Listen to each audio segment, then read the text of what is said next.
Jahpower. Be king. Get free or die. Heavy is the head that wear the crown. Alright, I'm back with another hot video. We're gonna smash on the copper ops again. Got to stay on these goofies.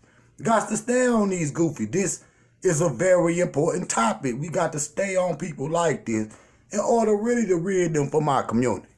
But make sure y'all thumb up this video. Make sure you subscribe to the channel, because 80% of y'all not that need to be subscribed to this channel.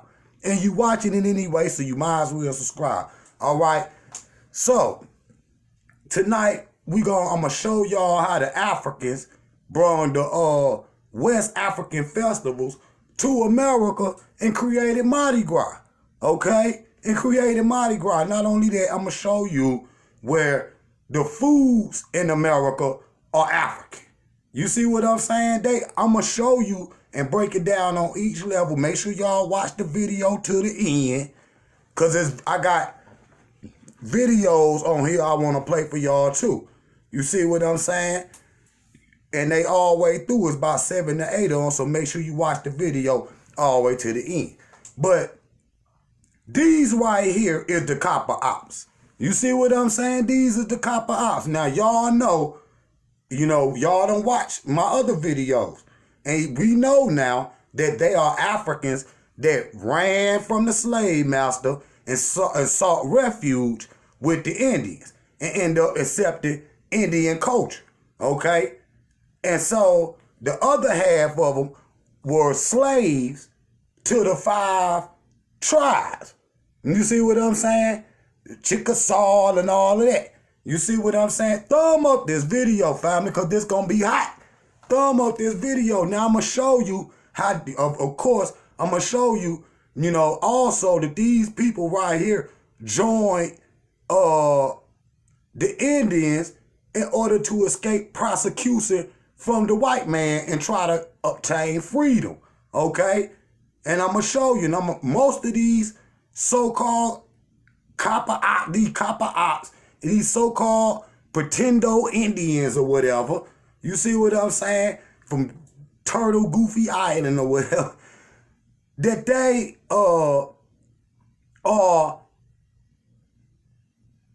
a tribe, that's trying to gain freedom. So most of these people you looking at, not only did they go run to the Indians to try to gain freedom from the white man or whatever, but most of the people that's out here talking this copper op shit are Christian. And there's a reason for that too, which I'm going to show. Now I got some books in here I'm going to show and everything. So again, make sure y'all thumb this video up. Make sure y'all subscribe to this channel. And also make sure you hit that little bell so you can get your notification, so you can get the videos as they come. Now, these is the copper ops again. Now, first I want to show a video. The shit gonna be funny too, so make sure again, thumb up this video. Now watch this.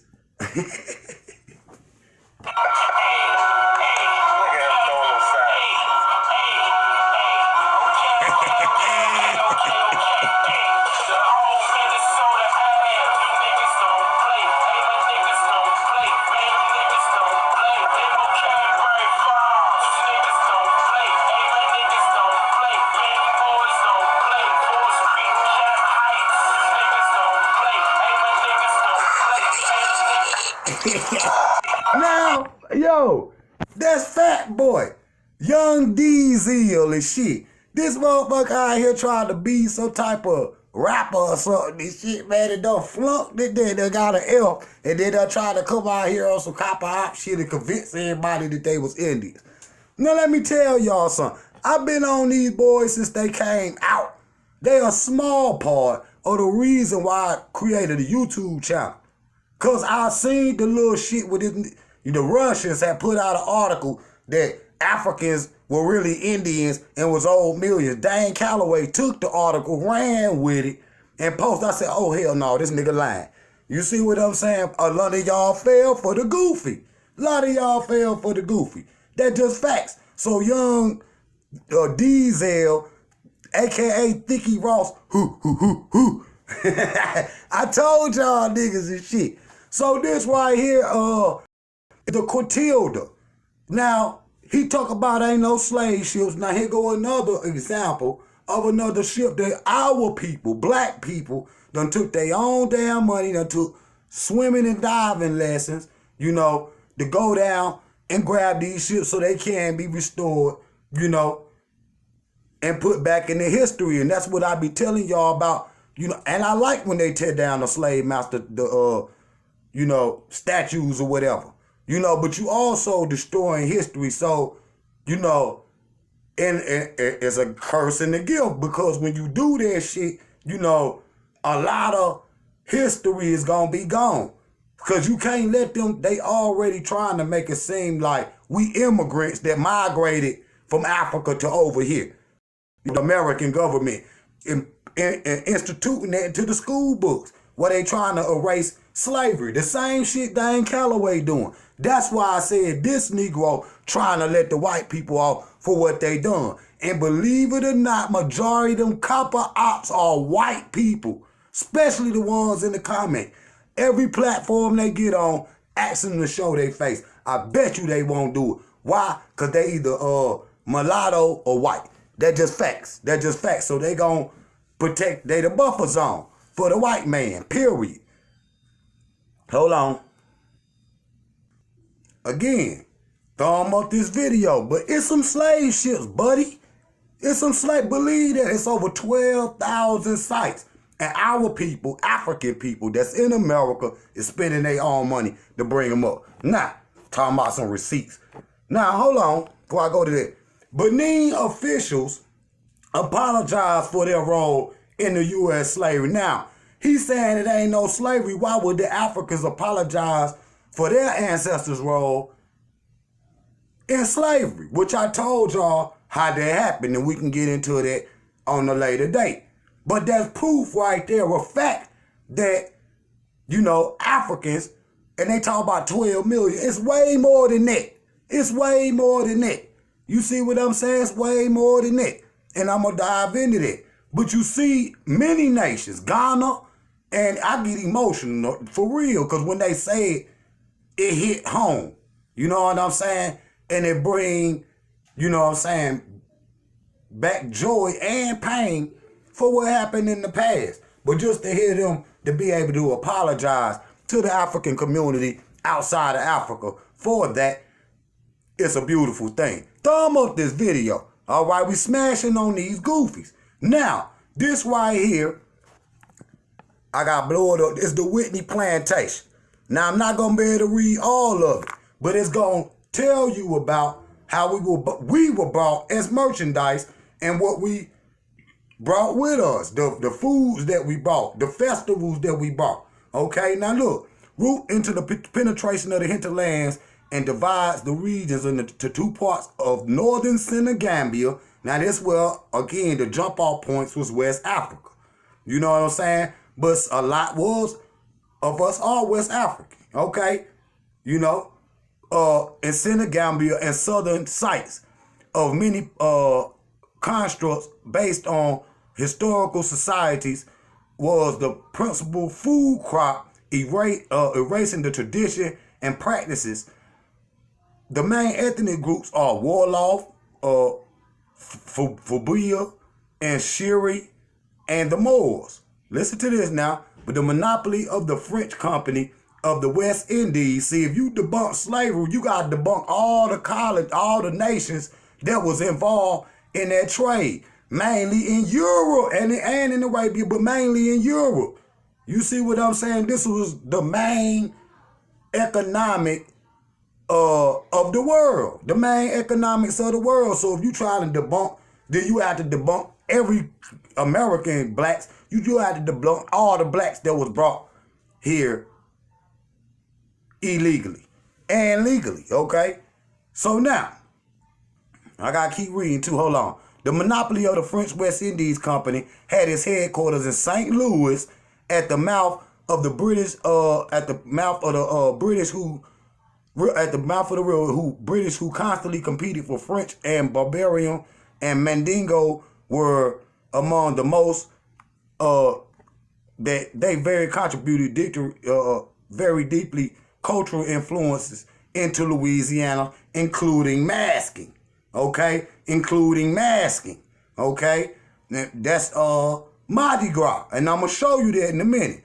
Which actually, Indians of New Orleans, they are Wolof, Moors, Fubulani tribe. These are basically some of the tribes that's from Senegal and in Senegambia. And Futa and Tora call themselves the Harara Palermo, and Senegal and the Palero, Moors, they are the Tura themselves, Hala. These are some of the African names of the African tribes that went into Louisiana. The Senegalese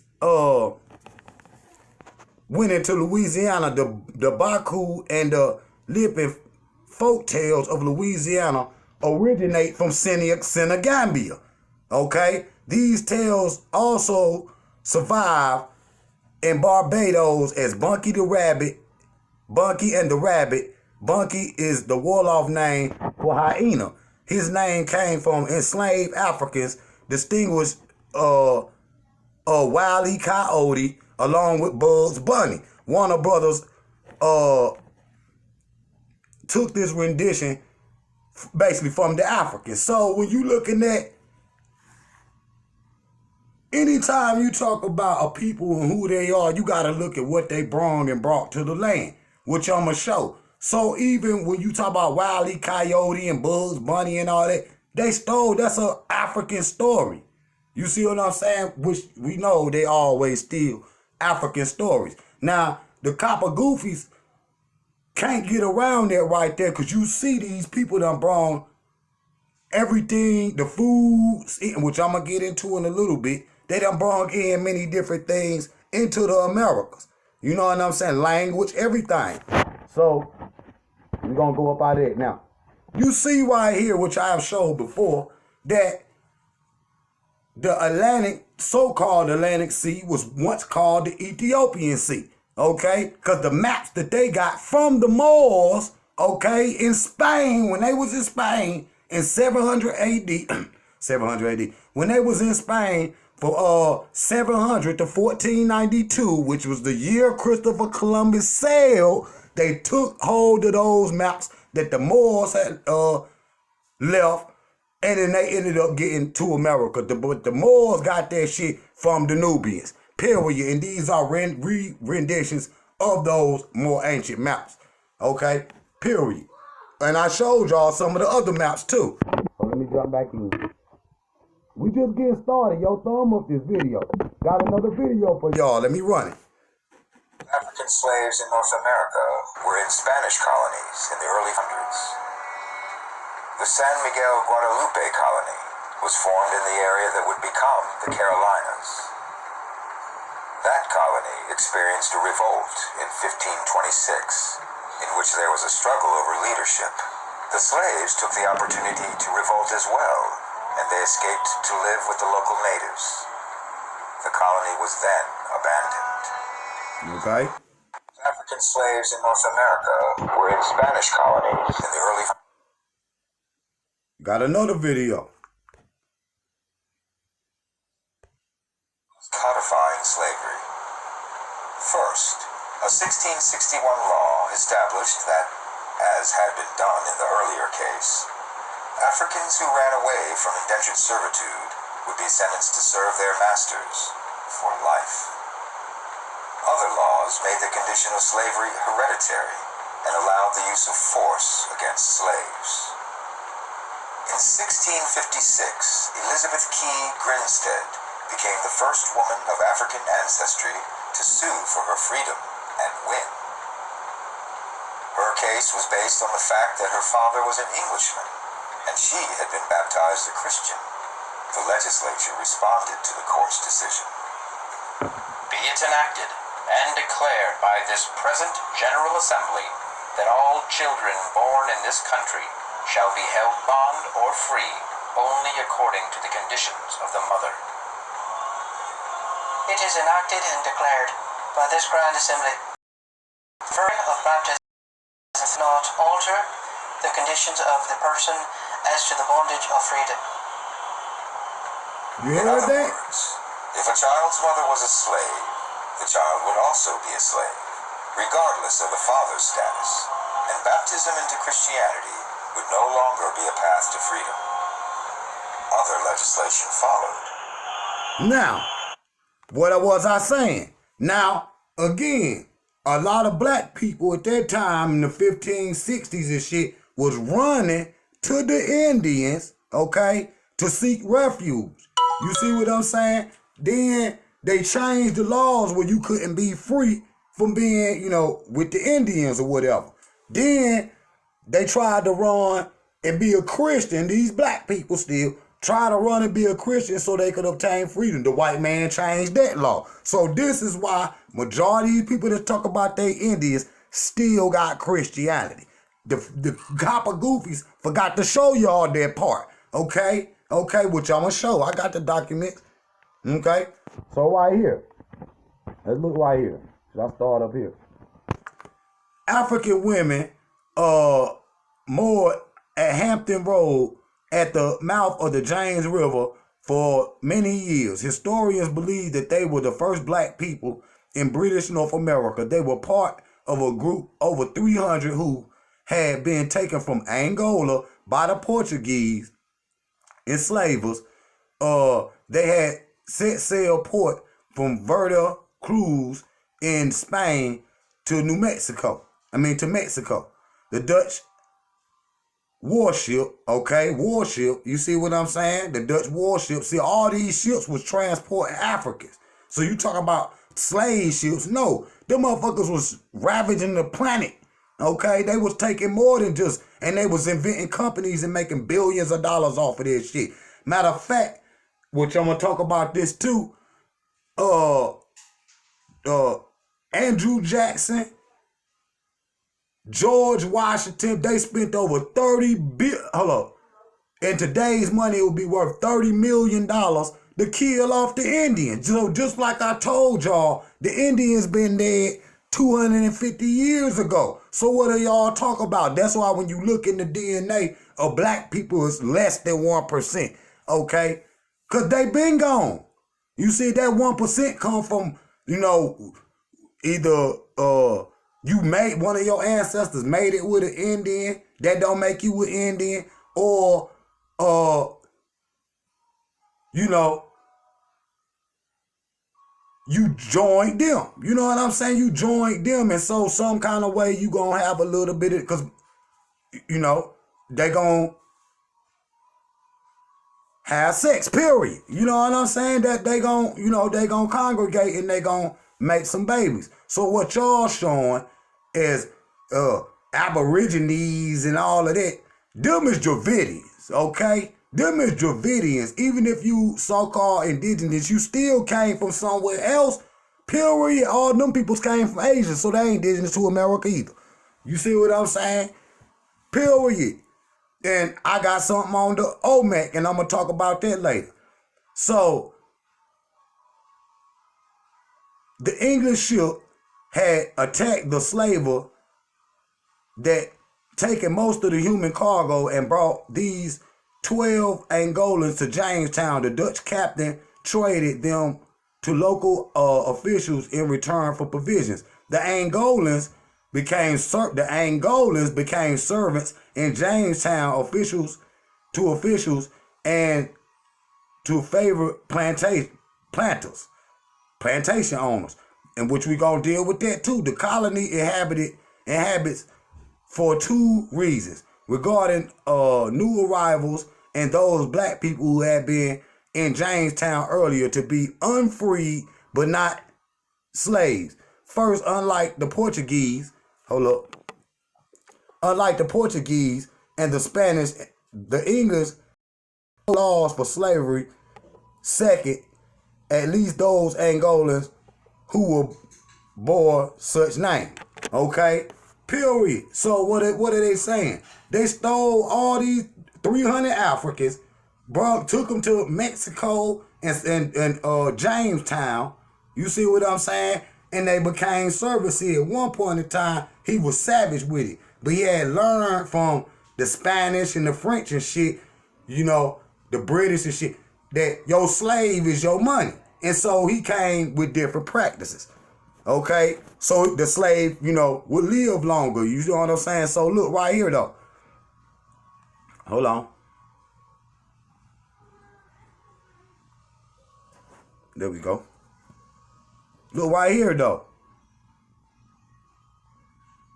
First, unlike the Portuguese, the Spanish and the English had no law for slavery. In the second, the least, the Angolans bore such names as Pedro, Isabella, Anthony, and Angelo were Christian names. According to the English customs or morality or whatever, in 1619, the Christians could not enslave, so these individuals would work off their purchase price. You see, in so-called indentured servitude to regain their freedom. See, they became Christians to regain their freedom. First, they run into the Indians to gain freedom, you know, and hide or whatever. Then they, you know, that stopped working, you know, because they wasn't truly no Indians, no way. And so they ran to Christianity, and it worked for a while, but then the white man cut that off. He was going to make you a slave regardless. These individuals worked for their purchase price. They regained their freedom in 1623. Anthony and Isabella married. The next year, they became parents of William, who their master had baptized in the Church of England. William may have been a black person born in English America. Okay? So our peoples was taken every damn where. It wasn't your damn choice. This was a company doing this. You see what I'm saying? So debunk that. Here goes something right here. I don't know why it turned like that. But I'll go come back to that. With these slavery purchases, hold on, let me see. With these slavery laws in British North America, emerged in a form to retain until the American Civil War. You see, racially defined a system of perpetuity of slavery. Voluntary servitude compared almost to all blacks. You see what I'm saying? So that right there, even antebellum, after the damn Civil War, they still was stealing blacks and all of that shit. Y'all, I'm telling you, okay? They wasn't listening to no damn Emancipation Proclamation. Now this book right here is my book that some of the information out of these last couple videos been coming out of, okay? You see what I'm saying? The African American Odyssey. Doreen Clark Hine, William C. Hine, Stanley Harrell. Okay, this is the 4th edition. Now, it's like 7 or 8. It's 10 of them. Okay, it's 10 of them. So, go get these books. Don't let these goofies sit up here and try to tell you some copper goofy. Now, look right here. I'm just thumb up this video. I'm just getting started. We 23 minutes in, but I'm just getting started. Subscribe to this channel. All right, jahpower. Lucy Gonzalez Persons, born in Texas to an Indian, African, and Hispanic parents, a dedication to the champion women's. She dedicated her life to champion women's rights and equality and strong socialism. Famous writer and speaker, the first African American woman of color or whatever to lecture here abroad. Now look, these right here is the soldiers when they was the black soldiers that was fighting in the Seminole War. Okay, so you tried to gain freedom to fight with the Indians. Okay, but the Indians lost. I mean, let's be real. The Indians lost. So y'all think I'm about to be a Christian now. Lord Jesus Christ. But guess what? They kept that tambourine for when they were trying to be an Indian. You see these women today in the church banging on their tambourine. It was from these towns right here. But these is the soldiers that trying to fight that's fighting in the Seminole War to gain freedom with the Indians. Okay?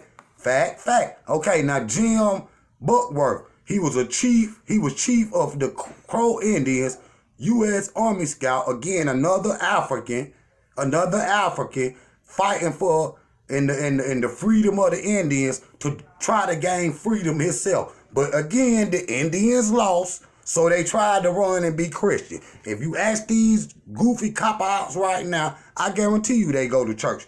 A U.S. Army scout, California bat flag discovers path to California. Okay? Now look right here though. Now the white people so grimy, which they do that shit in the African culture too. You know, Universal Studios did a movie called Tomahawk in 1951. Now you see this African right here, you know, that's fighting in the Seminole Wars to try to gain freedom. He a chief. But when they make the movie, they get a white man. You see the white man with the crown on, or the feathers or whatever. That's the black chief. But they get a white man to play a black chief. So they hide all African history. They hide, even if it is some copper op shit, they still hide African history. You see what I'm saying? They don't hide it because it's no aborigines, some indigenous fake shit. They hide their shit because it's African. Period. A Congressman, George Henry White, an African/Indian in Congress, January 20th, 1900, the first federal anti-lynching bill in history. So he bring that in. The death penalty for conviction. You have got this problem solved. So I guess that was his slogan. But this is an African man that got a little bit of Indian blood. Now, at that time in the 1900s, they might have would have had 4 or 5, maybe 10%. Okay? But you still a whole African. Woody Strode, 1914 and 1994, is a Hollywood and sports legend. African Cherokee Creek Blackfoot. African. 1936 Olympic champion. 1946 NFL champion or whatever. Player or whatever. He starred in John Ford's Westerns films, okay? So he was an actor. So, okay, right here now, we about to get to the masking, the African festivals that was brought for West Africa from Senegal and Gambia, places like that, brought into the Americas, and then they, you know, because the Indian culture, they, again, I just showed y'all the reason why, okay? So look, here go another video. Y'all thumb up this video. Okay, the next one is the video. Imposed by the Black Code, the blacks shared a common bond with the American Indian. A large number of African slaves escaped to live with Indian tribes. Many of the black Indians of today are their descendants.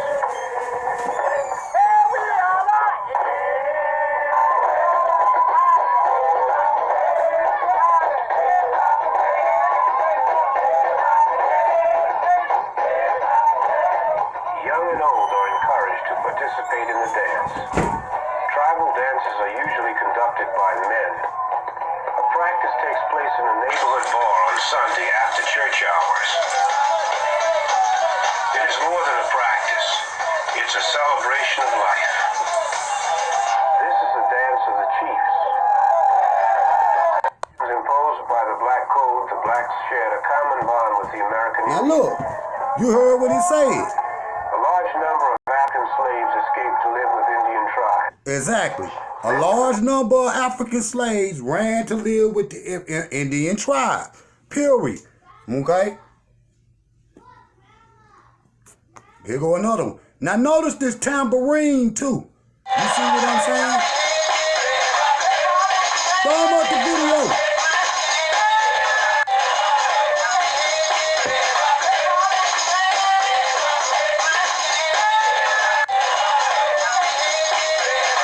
Now look, that look like the black church to me. That look like if you go to any black church right now, you will see them doing the exact same thing. Look, this right here, you see. Now listen to this. In the 1880s, a group of young men decided to mask on Carnival Day as Indians. This was one of the earliest expressions of respect to as Indians. Not Indians, as Indians. African slaves posing as Indians. Okay? and they about to start masking, i.e. Mardi Gras. North American Indians by people of African descent. Huh?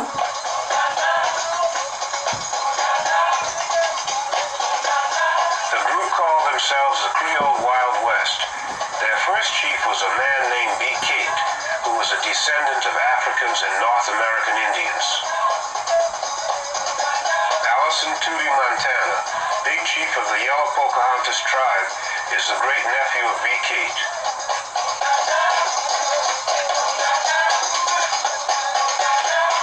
Tootie Montana as a youth grew up among the black Indians. He enjoyed the excitement of Carnival Day. For more than 30 years, Chief Montana has won acclaim for his original costumes. In the Montana family, there is more than 80 years of black Indian tradition. After the costumes are worn, they are destroyed. New ones must be created for the next year. The living spirit of the black New Orleans.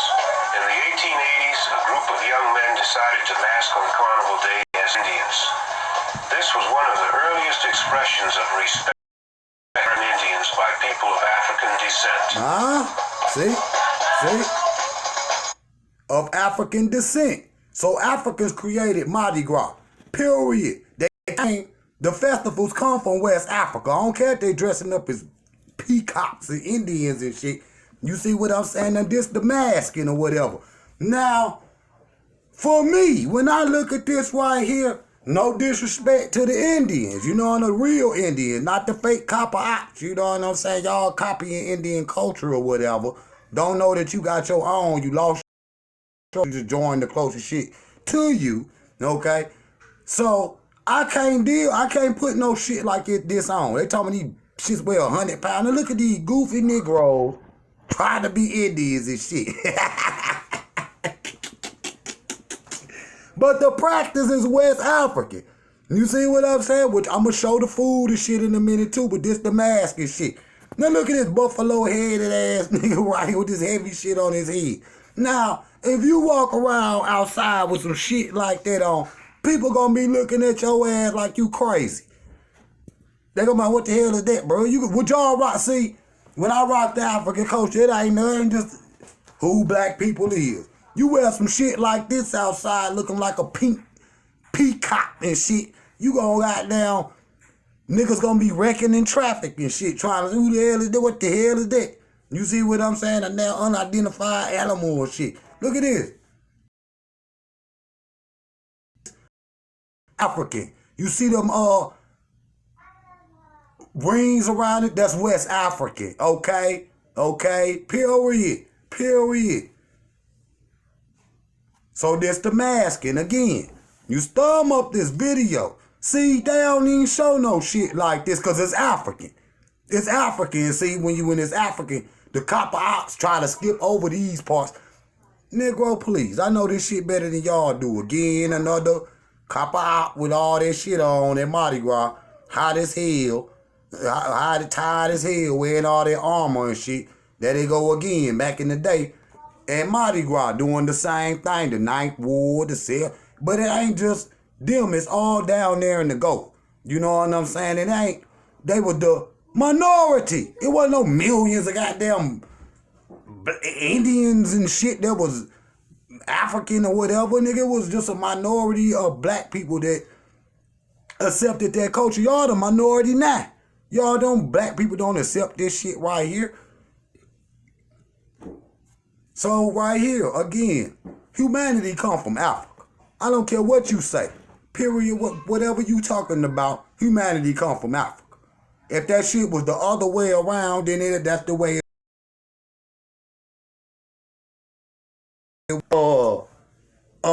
America is the motherland. America is the home of humanity and all this lying ass fake shit they be doing. But I stays on their head. Now, let me keep it going because we got more to go. Again, the Indians done been killed, 200 and some damn years ago. Introduced by the Spanish in 1492, coming into the New World with that Christianity. Your ass didn't accept it, he chopped your damn head off. Period. Period. So most of these goofies that's out here saying they don't got no Indian religion or no Indian language, they got English or Spanish, and they got Christianity. Okay? Now I want y'all to go get this book, The African Presence in America Before Columbus. Okay? Before Columbus. Y'all Google that book and order it up. The African Presence in America. Okay? And we'll deal with that in a little bit. Now right here, look. Some of the contributions of food that the Africans brought to the Americas. Foods that came from Africa were watermelon, black-eyed peas, sorghum, okra, millet or grain, which is grits. You see what a millet meal, they call it millet meal in Africa. You know what I'm saying? That's what I call it too. Y'all call it grits and shit. Millet meal. The Africans prepared these foods along with various gumbo and rice dishes, okay? So you eat gumbo or any kind of soups and shit, you know, with a lot of vegetables and shit. That's African tradition.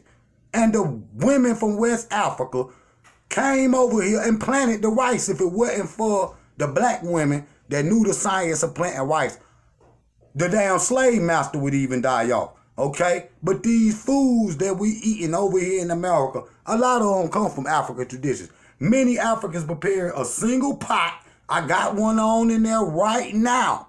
And in my culture, in Rasta culture, you know, that's African.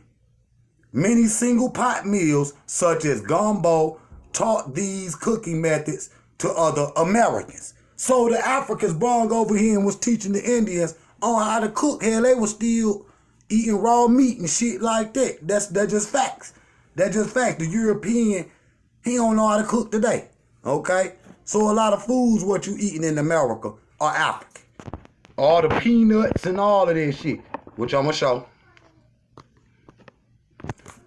In Brazil and West Africa, it's considered a street food. Brazilians call it akiji, and in West Africa, it is called akara, but it's the same meal, and it is made of black-eyed peas. These peas originated originally from Africa and were brought to the Americas, just like rice and gumbo, okay?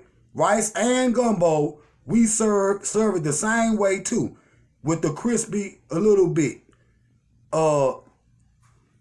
and some with very hot sauce, with a very hot sauce.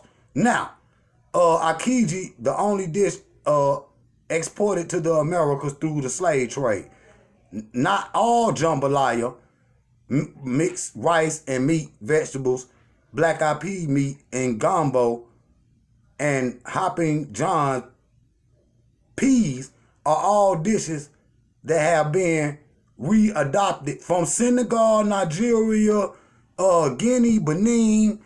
You will find various dishes in the Americas, Caribbean regions. The sauces of fulu and the sauce of vegetable leaves from Guinea is also found in Haiti and Jamaica, but cooked presently different. You see what I'm saying? So the foods that we eating in the Caribbean and North and South America are African foods. Period. Tell Dane and the copper ops to show that. All right? All right? I'm gonna try to how you thumb up this video, cause we got a lot more to go, yo. And I'm trying to streamline it so we can work. Let me go right here. What is this?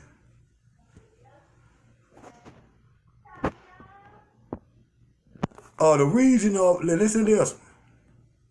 The region of Senegal where my parents originated is one of them. There were the several raids of the slaves who knew how to cultivate rice, and they were shipped to the Carolinas or Mexico. So the Africans in Mexico, the grain never existed in these regions before the arrival of slaves. There are two families of the rice world. One of them are in Asia, the other in Africa. Africa rice whose specific name is Ozzy and Garverin, arrived in the Americas on the slave ships, okay? The Middle Passage, or the journey for the slaves from the African coast to the Europe, is important because it helped transform and cultivate the landscape of the Americas. It is also a part of history that is not often talked about, okay?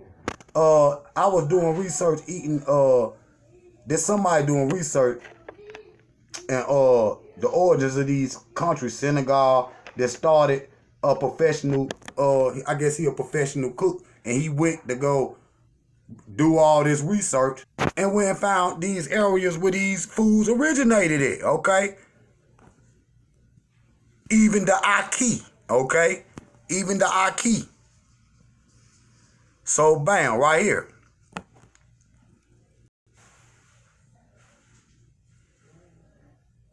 Okay, I start right here. Rice, okay. Slavery, one of the dishes from that the slaves brought were called rice pudding by the Haitians, but the native country in from their native country in Senegal. We call it sambo. It's a dessert, but for the occasion, it's a dessert, but for the occasion prepared with a twist added with the roast mango with honey to it. If you go to New Orleans, you will find the same dishes that originate from Africa, such as roast, what's that? Cassava, roast cassava, gumbo, achieva, to just to name a few. Rice pudding is a symbolic choice. Many don't acknowledge the African contribution to the American colored cuisine. Can you imagine the Americas without rice? Everybody be dead. Most North Carolinians' economy base is rice production. The grain is used to call the Carolina gold. It's called Carolina gold. But the real story follows the arrivals to the Americas during slavery. People were plucking rice, producing in these regions. Okay? So, majority of what we out here eating is African. Now, again, there go many other cuisines that's African. Slave trade, how African foods influence the American cuisine. Y'all, I need to do a whole video on it. Now, again, some more foods. You know what I mean? Let me keep going. All right, now right here is some of the presidents that owned slaves. According to the surviving documents, at least 12 presidents were slave owners at least some point during their lives. George Washington, Thomas Jefferson, James Madison, James Monroe, Andrew Jackson, Martin Van Buren, William Henry Harrison, John Taylor, James K. Pope, Zachary Taylor, Andrew Jackson, and Ulysses S. Grant. Just to name a few. So if he gonna say slavery didn't exist, how he gonna say with the white man lying on himself that he used to own slave Negro? Please, you can't handle me. Can't none of you copper goofies will ever be able to stand on a stage with a king like me. Period. You not on my level, fool. Do you understand who you talking to? Jahpower. Okay? King Jahpower, okay? George Jefferson, James Madison, 600 slaves, James Madison, 100 slaves. Okay? And that's just to name a few. So you got to debunk all that too. Now, according to the surviving documents, again, at least 12 of those owned slaves, again, there go that. So let me,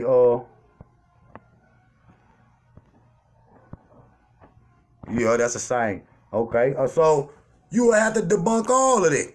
Now, hold on. Because it's about to get good because I got another video coming up too. Thumb up this video, family. Get where I'm at. Boom. So let's get right there.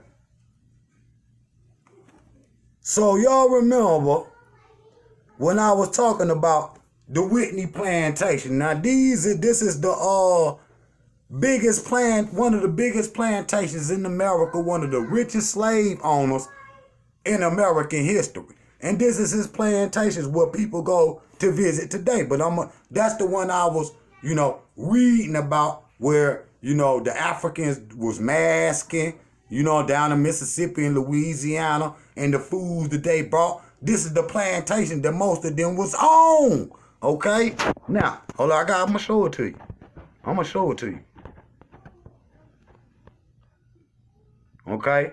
It's the Whitney plantation now. Between 1880 and 1946, the plantation owned by Pierre Esquire St. Martin, later generations, their family into 1946, it was acquired by Alfred Madison Barnes, Foremost Chemicals and Fiber Corporation in 1990 until 1999, troubled the way of plantations to generate New Orleans-based attorney John Cummins purchased 17 properties of this acre. So it's talking about the slavery plantation. So a lot of them slave owners, they families is profiting off slavery to this day. And the copper goofies is over here trying to let them off the hook. And I ain't letting you do it. Period. That's who backing they pages and all that shit. Now, if you go to the damn Whitney plantation, they got chopped off African heads out there to this day. The Africans that wouldn't listen. We knew this was a tactic of brutality that they used against our people, but, you know, at least they still got it up there. Now, look, there it is again, some more. This is what it looked like. This the Whitney plantation. Them copper ops that's out here talking, that's from the South, was on this and many other plantations just like it. You know what I'm saying? They will run away and try to escape with the Indians. Period. Again, now these are the areas in Africa that the African Americans come from. That shit is all over Africa. It ain't just West Africa and shit. Yeah, a bunch of genomes come from West and Northwest and West Africa and Southwest Africa and shit. Yeah, but you see it go all into the inner land too. You see what I'm saying? Show that. You see what I'm saying? Got tickets all day. All right, now look right here. So you look right here. Portuguese imports of slave. The Portugal colonies in Brazil dominated sugar markets, and they needed Africans to work their plantations. Again, we was a product of merchandise on a fucking cargo ship being shipped to the Americas. So it wasn't just all Negroes. It was levels. I showed y'all the levels of the slave ship where it might be, you know, sugar or salt or different things that they were needing up in Europe and different places. They also needed Africans to work their plantation to surpass any other European nation at the time. During the 17th century, more than 40% of Africans were brought to Brazil. By the time the slave trade ended, Brazil received more than 3.6 million Africans, which it was more than it, which is nearly 10 times the number of Africans that was brought to the United States. Now, so you see the Brazil, Spanish Empire, the British West Indies, French West Indies, British North America, Dutch Indies. These are companies that's importing slaves. You see what I'm saying? Again, there you go right there. White population eligible to own slaves in 1860. Damn near all of them. Damn near all of them. And also all white people own slaves, bro. Period. Whether it was 2 or 3 or 300. Period. You know, the more money you had, the more slaves you can own. Again, so another chart saying the same shit. So let's go right here. I got to streamline it, family, because we getting deep into it. So, I'm not going to read all of this, but listen. In 1830, Duncan was